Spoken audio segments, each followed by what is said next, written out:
the last question, I think this is Dr. Theophilus, about this miracle healing the man at the pool of Hasda. We see here that this man didn't ask for healing, and also when Jesus asked him if he would like to be healed, he didn't answer. On the other side, we may find another signs or miracles, like the lady with the bleeding for a long time. She said, if I touch his clothes, I will be healed. So we find here two controversial cases, one with faith and the other one doesn't know absolutely about Jesus Christ. So if this is related to the will of the man or to proclaim the glory of God. And the other question, if in our times maybe signs and miracles like this can happen to proclaim the glory of God. And what about the person that God may have glorified through him? What is his part for the kingdom? The mic is yours. Well, Jesus was not dependent on somebody believing that he can do miracles, nor is he dependent even on their faith. Jesus was reluctant to, and he wouldn't do miracles for those who had no faith and didn't believe that he could do miracles, and they demanded that he do the miracles that they dictated. He was doing miracles all the time, but some of the Pharisees and others, they said, we want you to do a miracle that we prescribe, like making the sun move in the heavens and so forth. So Jesus never performed miracles by demand, but by request. But he didn't insist that a person who asked for a miracle have faith, though he wanted them to have faith. If the performance of miracles did not result in faith, then Jesus was disappointed. And so he said to the in the previous section, where this official in Galilee came and said, "Sir, come down, my little boy is very sick, come down and heal him." And Jesus' answer was, if you don't see signs and wonders, you won't believe. So why did Jesus do that? Why did he kind of curt and bluntly say to the official? That was in John chapter 4. Unless you see signs and wonders, you won't believe. The reason that is because that's exactly the way many Galileans were, and of course they were worse down in Jerusalem. But what the Galileans, their faith was so shallow. They had faith that Jesus could do miracles because they saw him do it for others. But that's all they were interested in. I want a miracle. Oh, did you see what he did? Oh, I want that to happen to me. And but they didn't follow up with worshiping Jesus or following him. They were only interested in what Jesus could do for them in a physical way, like we're going to find the same thing in John chapter 6. He fed them miraculously, and they were so pleased they followed him around the Sea of Galilee on the north, and the next day they wanted him to do it again. And Jesus said, you only came all this distance because you want bread. And they said, yeah, what's wrong with that? Moses gave us bread in the wilderness, or if you're the Messiah, you should give us bread every day like Moses did. And Jesus must have shook his head, because he was more than a bread king.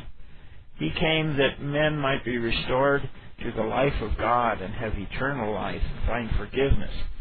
And for so many, their faith only went as far as the miracle, and then they went on their separate way to their business and to their farms and to whatever they wanted. They were not interested in a personal, ongoing relationship with Jesus Christ. So that's what you have in some of these miracles. The miracles reveal the glory of God. They reveal the glory of Jesus. Do miracles like that happen today? Yes, where there's a need for them. The miracles were always a beginning, and people were to go on from the miracle to a deeper faith and a relationship with Jesus Christ. So sometimes I think the miracles are most likely to happen in primitive areas where the gospel is not known. Quite a few of the Muslim people have had visions of Jesus, or have had specific things happen, dramatic things happen. Once in a while, Jesus, as it was, takes the gloves off his hand and does a miracle with his bare hands, so to speak. But most of the time, because we have what they didn't have, we have the Bible. Remember the rich man in hell complaining, and he says, "So send Lazarus to my 5 brothers, lest they come to this place." What was the answer? The answer wasn't, "I'll go and do a miracle and then they'll believe." No. The answer was, they have Moses and the prophets. If they're not willing to hear what God has to say to them through Moses and the prophets, neither would they believe if someone came to them from the dead. "Oh, a ghost." They go talking about, "I saw the ghost, I saw this, I saw that." They would be impressed, but they wouldn't change their ways. See? So today we have the Bible. We have a richness of scriptures that the church has never had since the first centuries. Why? Because in the first centuries, they didn't have the printing press. Every manuscript of the New Testament had to be laboriously dictated and taken down by hand, every letter. And therefore, manuscripts were comparatively scarce. On the other hand, there's more existing early manuscripts of the New Testament than there are for any other ancient writing. So you think about, for instance, the dialogues of Plato or the speeches of Socrates. We have very few of those, and most of them are not anywhere near the time that they were spoken, whereas we have hundreds of copies or portions of the New Testament, and the earliest ones are up until from the time of Christ to about the 3rd or early 4th century. Those are the best and the finest, of course, and there's not many of those, but wonderful manuscripts. Same with the Old Testament. In the Dead Sea Scrolls, they found a complete manuscript of Isaiah that was 800 years older than the oldest previous manuscript that we had. I'm getting off the subject, but the thing is this. We have far more opportunities to believe than people did in those days and in primitive societies. So sometimes miracles are a necessity for a very primitive person to get their attention, to make them realize that this person who is speaking is great. I think I forget the man's name, he was a missionary to the German people, and they had a huge oak tree, and they kind of worshipped it. And so the missionary, and his name doesn't come to me still, came to them, and they're all worshiping this tree.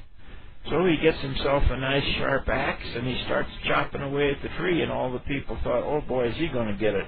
That God's going to be unhappy with him, and he's going to get hit by a bolt of lightning." But he didn't. When the tree was all chopped up and fallen onto the ground, and he stood on the tree and preached the gospel to them. I heard of a missionary. He was working amongst very primitive people in New Guinea. And in New Guinea, they have what they call animism. They think that spirits are in rocks and trees and birds and leaves and sticks and all this kind of thing. And they have these little fetishes to ward off evil spirits. And one of these involved a peeled banana, portion of it, and then it had some feathers sticking in it and whatever thing, and it was hanging by a string. And that's a powerful thing to ward off evil spirits. So the missionary, and I'm not sure of the details, but I got the general idea, he simply cut the fetish off and ate the banana. And everybody thought he's going to drop dead. Oh, he didn't. And so they realized that the power in the missionary was greater than in the fetish. And so sometimes miracles are necessary for people of very limited circumstances, who've never seen or heard a Bible maybe, or something like that. I've told this one story. I won't take the time. Some other time I'll tell you some more of the very few miracles that I know about that have happened in my life. But that's enough of an answer for now, I think.